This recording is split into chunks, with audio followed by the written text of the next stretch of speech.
And we're on the air, We are. Suzilla. Yay, Suzilla. Hi, Matt. It's and Susie. Hi. Yep.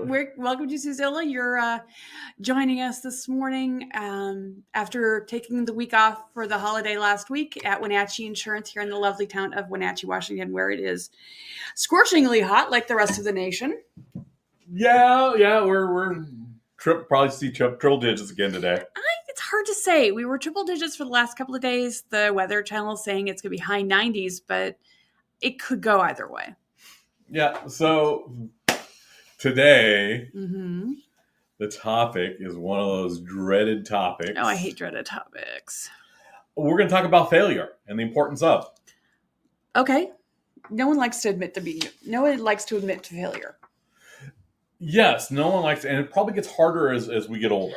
Yes, because we're supposed to be smarter and wiser. And I was reminded of something yesterday. The first year that the Affordable Care Act rolled out, I want to say it was something like 12 million people enrolled. Yeah. It was kind of seen as a failure. Yeah, it was not as robust of enrollments as they had hoped for. Now, Biden, when in 2020, and they passed the American Rescue Plan Act and enhanced the tax credits, has seen more enrollments in ACA over his last 3 years than that first year of the Affordable Care Act. Yes. And it's because the American Rescue Plan Act got the ACA to where it should be now.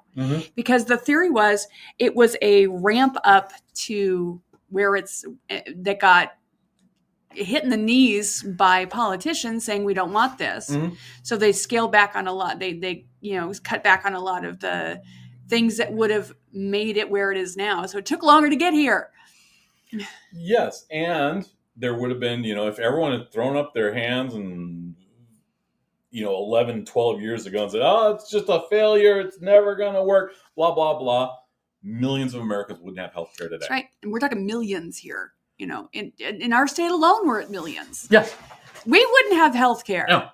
Because we're a small business and it's hard for small businesses to get health insurance.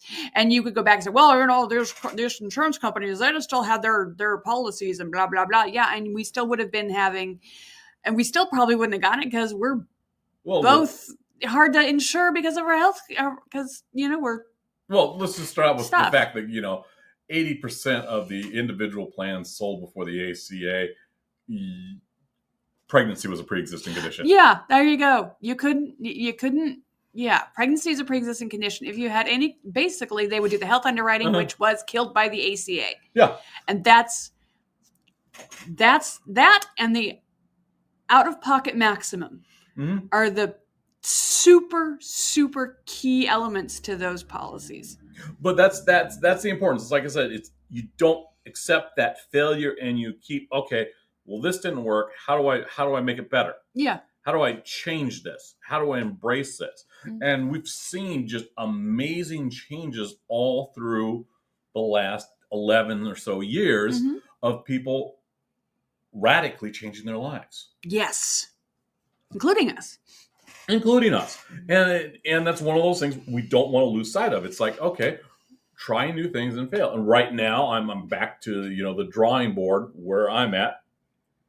We got thrown up against the wall and said, okay, do new things. Shayla went off, grabbed a job, so we've got a little bit less labor in the office. Susie's digging her heels in. She's actually working with another person, using her wonderful voice and doing customer service and outreach. Gee, we like masters of that for the last 10, 12 years. Exactly. So it's a natural. It's like, and it helps my friend's business to get it back up, because he grabbed this business. He grabbed this. Okay, so he owns a computer repair store, and a computer repair store in a neighboring city failed, disastrously, and he went and he bought it, and now he's trying to learn from that failure and get And those and retain some of those clients. Yeah, and he's adding on things, and it's like, okay, well, this didn't work, so how do I improve the customer service and the response so the people get their computers fixed? Exactly. And that is the very nature of small business. When we were looking at, Safeway East Wenatchee, it's on the chopping block to be sold. Yep. We fully recognize that, and I'm like looking at it. It's like that's going to be a hard sale because of the distribution. Well, it's already on what it is. There's a company that's going to buy these stores, CNS Wholesale Grocers. Okay. The question is, what will they do with it? Yeah. Because they don't really have a big footprint in Washington State yet. They're mostly in the South. They may keep it. They may shut it down. Well, they get a slew of grocery stores over on the coast. Oh yeah, you cross the Cascades and there's a bucket of them. There's only like a handful. I think ours and Ellensburg are the two closest. Was there any in Spokane? I don't think so. I don't think so. Yeah. So you got this really oddball foot shape to get in. However, it dawned on me the other night. It's because everyone's like, "Oh, well, they killed the merger, and this sale was one of the requirements for the merger." So the merger is not done. So it's not that. Remember how I said, failure, embracing failure. Yeah, they're pivoting. This is one of those corporate pivots, and I suspect that's because someone's making the calculated move that the Biden FTC group is disbanded. Yeah, because that, and after the 2024 election, because the FTC group said, "Nah, we're not gonna allow that grocery store, that giant monopoly, where you can upcharge people," and they said no to it, and they put some pretty controversial decisions out there, including the end of the non-competes. And so we're starting to see that, and so the corporates are like, well, we're going to hedge our bets. Yeah, and that I kind of see it as someone up at corporate saying, yeah, we're going to hedge our bets. This is going to happen. There's a lot of it all hinges on the 2024 election and who gets in. And at this point, it is a flip and toss up. The last couple polls I've seen have been very close. Yeah, it's one of those ones. I'm not going to hold my breath for any poll. The reason why is because there's a certain point of ridiculousness to it. You go through Project 2025. Oh, that scares me. And just go, oh my gosh, there's a laundry list of horror. You could go through Agenda 47, which is the official Trump platform, and go, oh my gosh, they've got freedom cities. Yeah, look that one up. Oh gosh. Which is on top of the agenda, Project 2025. And then it's like, okay, and then you've got this nice old guy that's kind of making things move forward, added more jobs in the history of modern presidency, has recovered from the deficit, has created the lowest inflation for all the G10 countries, and has been doing a fairly good job, him and his team. Yeah. And he's just old. Yeah. Well, so's Donald Trump. So's Trump. But a lot of the whole old should quit thing is, it's like there's no failure there. No. There was actually a big release of the Epstein files. Oh yeah. With Trump's name all over. I think he was John Doe 174, if I remember right. And it's like, yeah, I'll pay more attention to that than and track record. Who can build the best team for America? Yeah. Well, okay. Here's the thing: when Donald Trump was elected in 2016, I was not happy, and I gave I gave a modicum of benefit of doubt. Mhm. Maybe he'll bring in a solid team around him and it'll be okay. That's not what happened. Mhm. Not at all. We are discovering even some of the more awful things about that team he brought in, but thanks to the Epstein files. Well, yeah, we see the Epstein files. We see the felony convictions. Mhm. We see that 120 of his former staff are part of writing of the Project 2025. Mm-hmm. Yeah. Which will basically dismantle American democracy. Well, it's not dismantled. America's destroyed at that point. Yeah. There's just no coming back from that. Mm-mm. And me as a veteran seeing that, it's like, yeah, that's where that project is. Agenda 47's right there with it because they match up, except for Freedom Cities. I'm gonna have to look that up. It's one of those ones. It's like, yeah, people are like getting all freaky about it. It's like, yeah, I have a little bit more problem with that. Building large cities in the desert.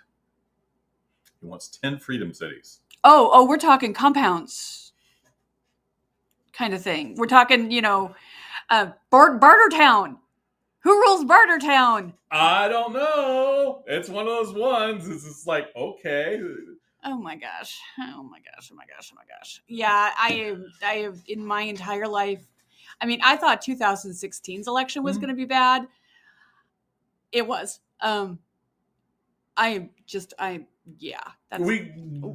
It's rough on us every year, every election year, because we don't know what's going to happen. Because there's this weird, because healthcare is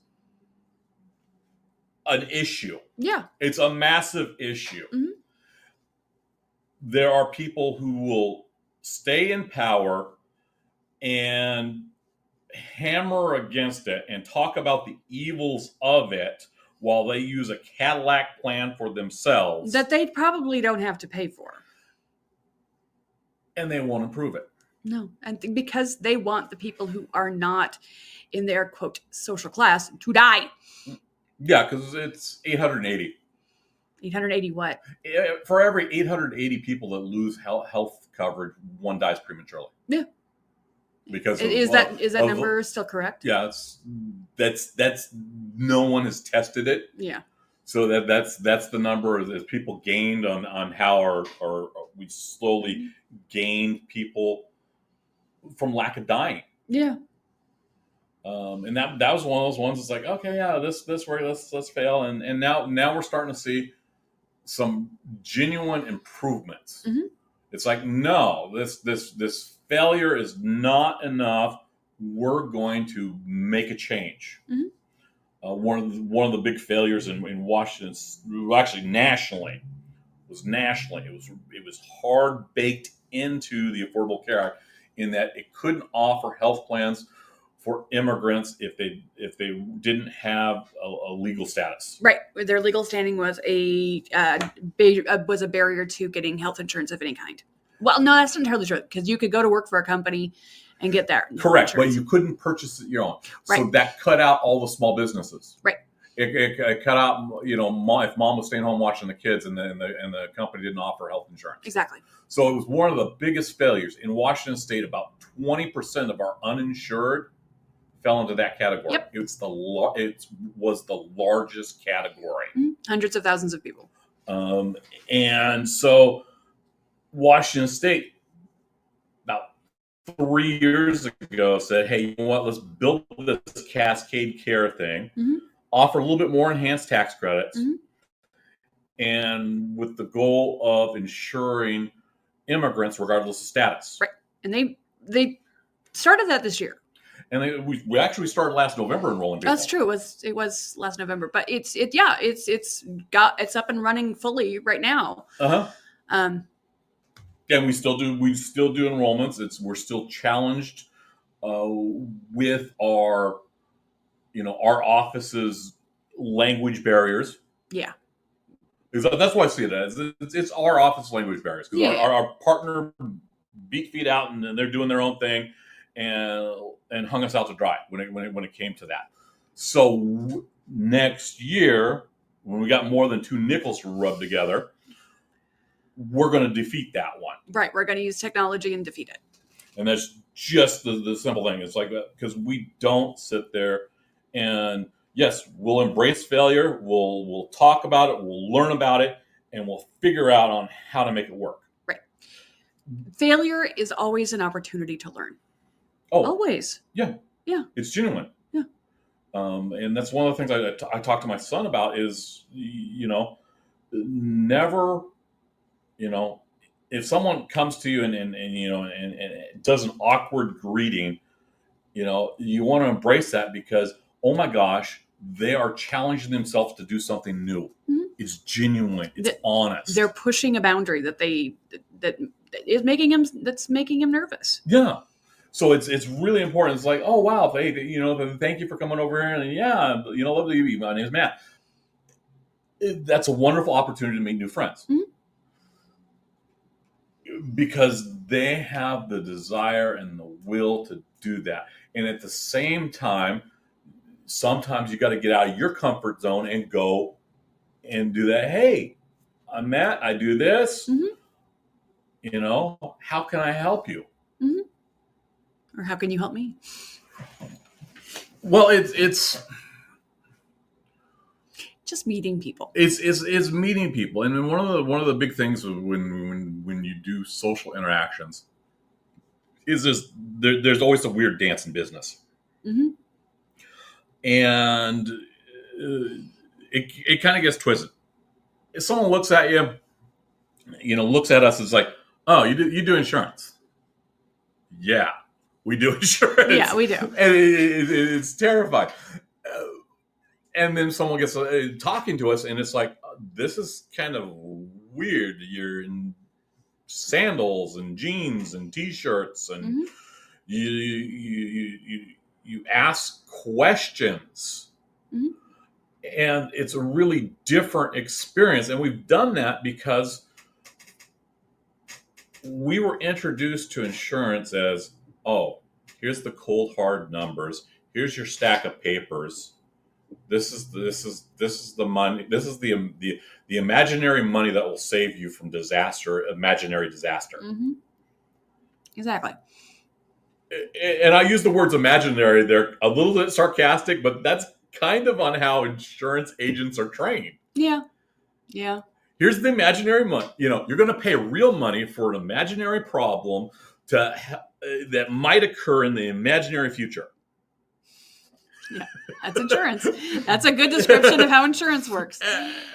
And then it's like, wait a minute, no, and you do it long enough, and you start to build up real stories, mm-hmm.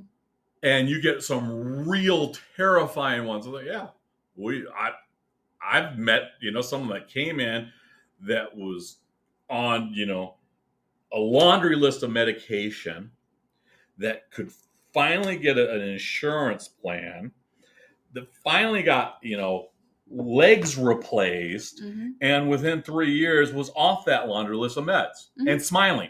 Mm-hmm. And much less pain. However, if they would have, accepted, oh, this is the best I'll ever do, they would never have changed. They're probably dead by now. They would probably be dead by now. And that's really an important growth factor. And it's like, yeah, we cheer people on a regular basis because mm-hmm. everyone's got that struggle. Yeah. And, it doesn't become a permanent failure. Mm-mm. It's a temporary failure. Yes. And so it's kind of important to, acknowledge those, as you're struggling. And yesterday was a monumental day for me. Because I'm going back and working on property, and I review the tapes. It's like, this isn't working, so I review the tapes some more. Still isn't working, and just going back and forth on this, and it's like, okay. And I got flustered, and it jammed up the machine because I'm the office virtual crowbar. Mm-hmm. If something doesn't work, go to Matt. So you can get his brain working on it. And once my brain works on something, I can go through most systems, no problem. However, if I'm not functioning, it will break things. Yeah. It's still broken. I haven't figured it out, but I know that slow is fast, and I'm going to slowly ease through this. And by the time I get through, adapting these new skill sets, I'm going to be even more monstrous. Mm-hmm. Because I'm taking the information I'm using, and understanding, because I dive in and understand things and find out every minute detail of it, and then I start sharing and building systems, Mm-hmm. and I share it out in my office. I've done that all my life. It was one of the things I did way back in the 90s when I was, I started with I was an expediter on a warehouse floor. They called the position, it was a traffic position. Mm-hmm. Or basically, I was an individualized Amazon picker. Oh, jeez. A large corporation would come to me and say, "Hey, I want these items here, put together, shipped out." Right. And so, yeah, anywhere from 5 to 35 of these things I would get, the email to put together, ship it out. Right. And that was and I worked myself up to account management. Yeah. In about 16 months. Mm-hmm. And it was kind of, because I would never accept it, but there was one point I needed to understand warehousing better. Yeah. Because they were going to transition me from this floor person that was running around in Chuck Taylors and jorts in a dirty, nasty warehouse to, oh, this is a guy in khakis and a business shirt. Oh my gosh. And yeah, I actually cut my hair something like 6-8 inches at that point. Yeah. Did you dodge the polo shirt? Yeah, because I did buttons. I did a button-down tuck shirt. Because the polo shirt's like, it was one of those ones. It's like everyone still does polo shirts. I still kind of really don't. It's not your thing for you. It's weird because when I was in junior high and we had the Izod with the alligator, yeah, that was the thing, and I was like, oh, I had like 4 or 5 that were super cool. I didn't have the baby blue, which was really popular. Mm-hmm. Did you layer them? I never layered them. Really? But you popped the collar. Yeah, I think everyone popped the collar, but I didn't layer them. But I managed to have, like, I think it was 3 at the most in 8th or 9th grade. Mm-hmm. It was one of those things that it was a luxury item. Yes. There were those. There was Levi's jeans. Yep. It was a transition from elementary to junior high, and it's like, hey, get out of the Toughskins. Had to be the 501s. It had to be the 501s, and I also had. It was the year that Terminator came out. I had a pair of black Nike high tops. Nice. And it was before they got expensive. They're probably pretty valuable now. I looked at them. I was like, "That's a cool shoe to have." Mm-hmm. I, for some reason, usually had Nikes. Yeah, very cool. Maybe it's because of the proximity, and then, back in the day, it was because it was before Michael Jordan. Yeah. So they were kind of an affordable shoe. Yeah. But yeah, it's like you got to kind of keep going. And that's what it's like, what are the options of not? Mm-hmm. I'm seeing, these kind of weird machinations. I just learned of another business that was shutting down after just struggling. Mm-hmm. And that's the axe throwing business. Yeah. Our local axe Bliss. And I'm like looking at it, and it's like, that's an awesome business model, an awesome one. And the reason I know that they're shutting down and they were looking for it is because another small business came to me and said, "Hey, you know what? Can you post their Instagram on Facebook because they don't have a Facebook page.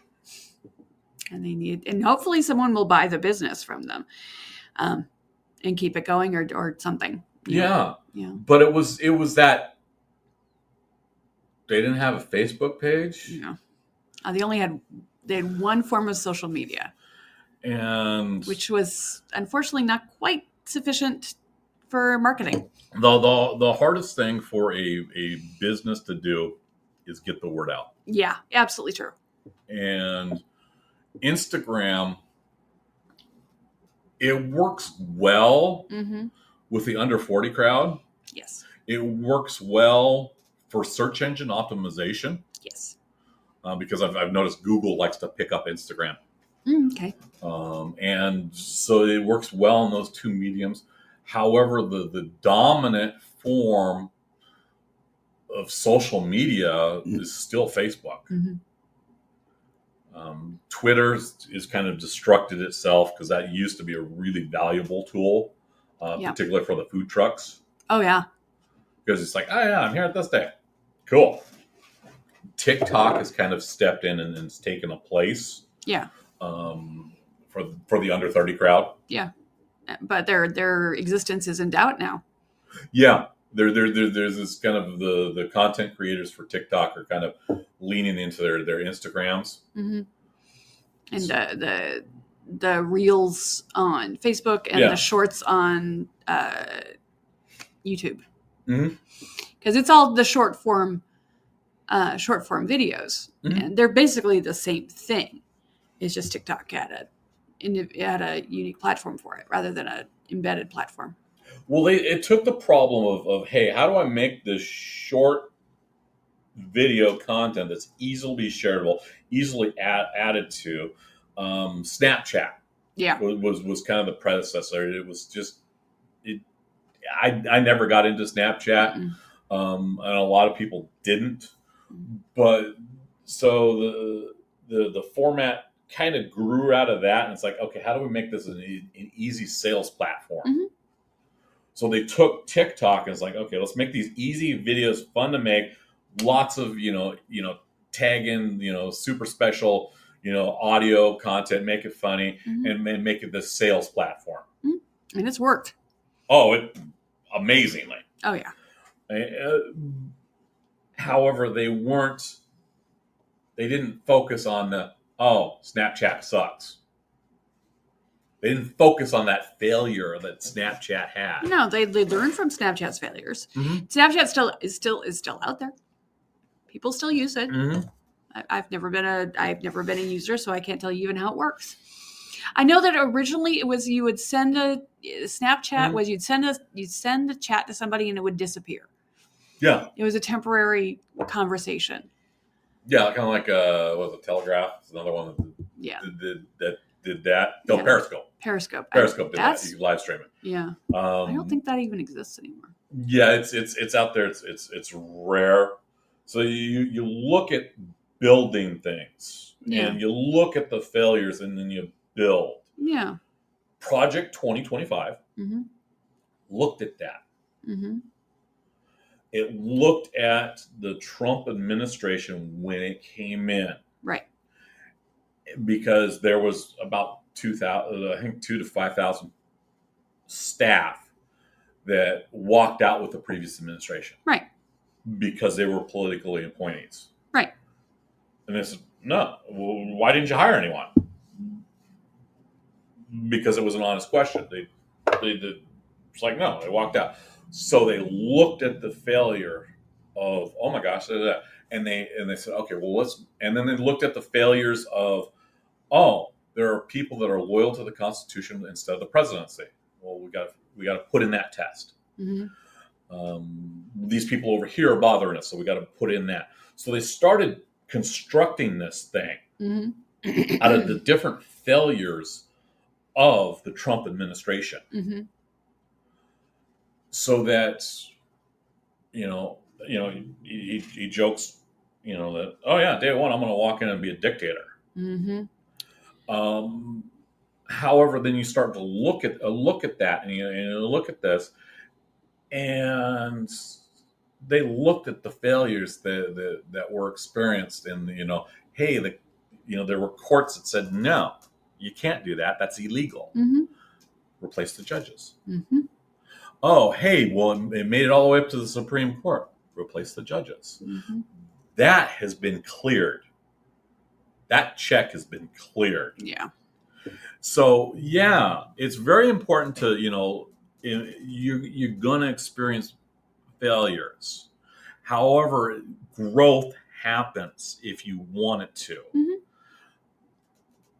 That is definitely an agenda that is definitely come out of different failures. And yeah, it's out there. Mm-hmm. It's very terrifying. It's something that you look and understand. And if you say, oh yeah, well, hey, I didn't like this about the administration, take a look and see what they did to change it. There you go. So hey, have a great day. Yep. Fail at something. And recover mightily. Talk to you next week. Thanks. Bye.